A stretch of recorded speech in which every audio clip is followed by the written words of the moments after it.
Speaking of the fourth commandment regarding Sabbath observance, the world-famous evangelist Dwight L. Moody said that he honestly believed that it was just as binding in his day as it ever was. He said that he had talked to men who said that it had been abrogated, but that they could never point to any place in the Bible where God repealed it.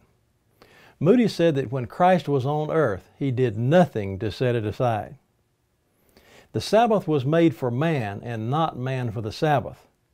It is just as practicable as is necessary for men today as it ever was. In fact, more than ever, because we live in such an intense age. The Sabbath was binding in Eden, and it has been in force ever since.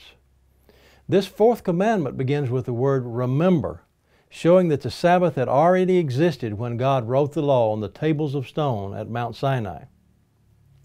How can men claim that this one commandment has been done away with when they admit that the other 9 are still binding? While Moody's statements are true, there's no doubt that he had been persuaded that Sunday was the Sabbath. As I was growing up, I was taught the same thing. Just like Dwight L. Moody, I was taught that Sunday was the Christian Sabbath as opposed to Saturday, the Jewish Sabbath. About 20 years ago, our Heavenly Father got my attention, and now I know better. The truth is, there is only one Sabbath day, and it's not the Christian Sabbath or the Jewish Sabbath.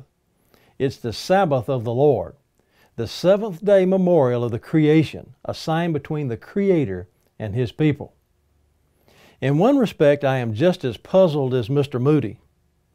How can men claim that this one commandment has been done away with when they admit that the other 9 are still binding?